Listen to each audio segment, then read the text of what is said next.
"I know I have come at an awkward moment," he said.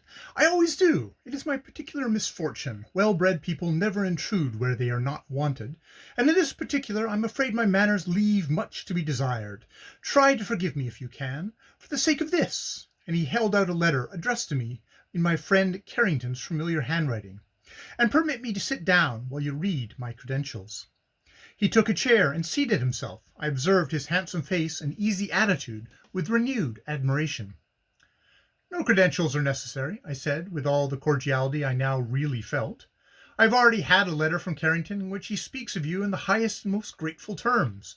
But the fact is, well, really, Prince, you must excuse me if I seem confused or astonished. I had expected to see quite an old man." And I broke off, somewhat embarrassed by the keen glance of the brilliant eyes that met mine so fixedly. "No one is old, my dear sir, nowadays," he declared lightly. "Even the grandmothers and grandfathers are friskier at 50 than they were at 15. One does not talk of age at all now in polite society. It is ill-bred, even coarse. Indecent things are unmentionable. Age has become an indecent thing. It is therefore avoided in conversation. You expect to see an old man, you say? Well, you are not disappointed. I am old. In fact, you have no idea how very old I am." I laughed at this piece of absurdity. "Why, you are younger than I said. "Or, if not, you look it." "Ah, my looks belie me," he returned gaily. "I am like several of the most noted fashionable beauties, much riper than I seem. But come, read the introductory missive I have brought you. I shall not be satisfied till you do." Thus requested, and wishing to prove myself as courteous as I had hitherto been brusque, I at once opened my friend's note, and read as follows: "Dear Geoffrey, the bearer of this, Prince Romanes, is a very distinguished scholar and gentleman, allied by descent to one of the oldest families in Europe, or for that matter in the world.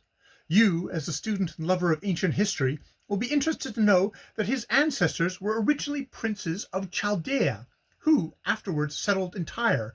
From thence they went to Eritrea, and there continued through many centuries, the last scion of the house being the very gifted and genial personage who, as my good friend, I have the pleasure of commending to your kindest regard.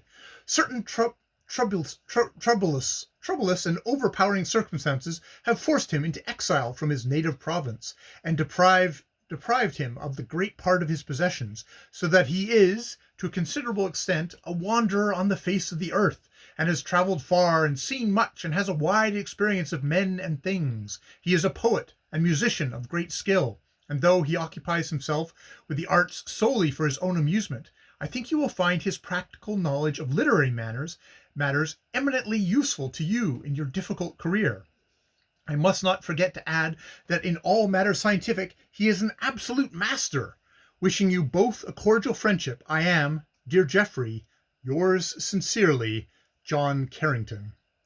The signature of Boffles had evidently been deemed out of place this time, and somehow I was foolishly vexed at its omission.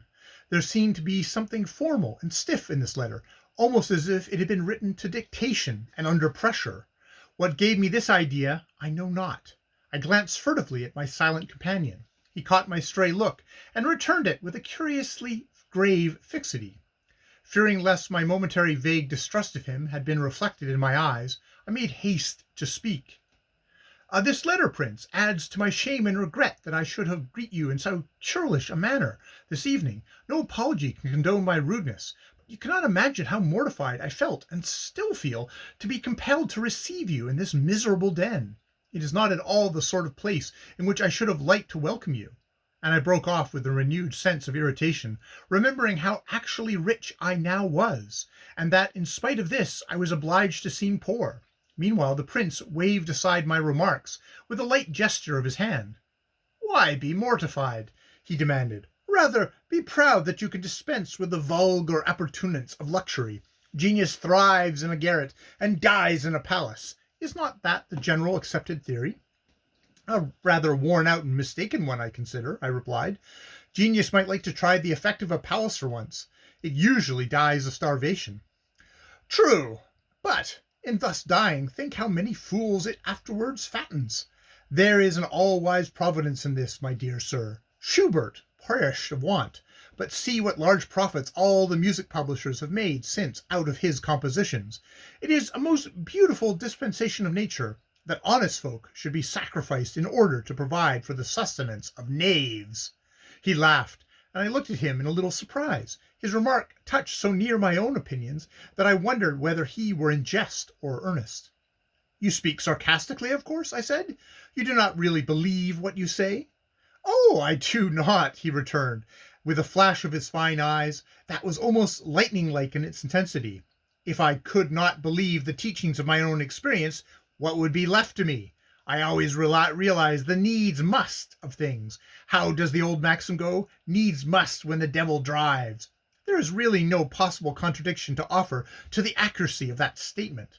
The devil drives the world, whip in hand, and oddly enough, considering that some belated folk still fancy there is a God somewhere, succeeds in managing his team with extraordinary ease. His brow clouded, and the bittered lines about his mouth deepened and hardened. Anon he laughed again, lightly, and continued, "But let us not moralize. Morals sicken the soul both in church and out of it. Every sensible man hates to be told what he could be and what he won't be. I am here to make friends with you, if you permit, and to put an end to ceremony. You will accompany me back to my hotel, where I have ordered supper?" By this time I had become indescribably fascinated by his easy manner, handsome presence, and mellifluous voice. The satirical turn of his humour suited mine. I felt that we should get on well together, and my first annoyance at being discovered by him in such poverty-stricken circumstances somewhat abated. "With pleasure," I replied. "But first of all, you must allow me to explain matters a little. You have heard a good deal about my affairs from my friend John Carrington, and I know from his private letter to me that you have come here out of pure kindness and goodwill. For that generous intention I thank you. I know you expected to find a poor wretch of a literary man struggling with the direst circumstances of disappointment and poverty, and a couple of hours ago you would have amply fulfilled that expectation. But now things have changed. I have received news which completely alters my position. In fact, I have had a very great and remarkable surprise this evening." "An agreeable one, I trust," interposed my companion suavely. I smiled. "Judge for yourself." And I handed him the lawyer's letter, which informed me of my sudden acquired fortune. He glanced through it rapidly, then folded and returned it to me with a courteous bow. "I suppose I should congratulate you," he said, "and I do. Though, of course, this wealth which seems to content you, to me appears a mere trifle. It can be quite conveniently run through and exhausted in about 8 years or less. Therefore, it does not provide absolute immunity from care. To be rich, really rich, in my sense of the word, one should have about 1,000,000 a year. Then one might reasonably hope to escape the workhouse." He laughed, and I stared at him stupidly, not knowing how to take his words, whether as truth or idle boasting. 5 millions of money a mere trifle? He went on without apparently noticing my amazement.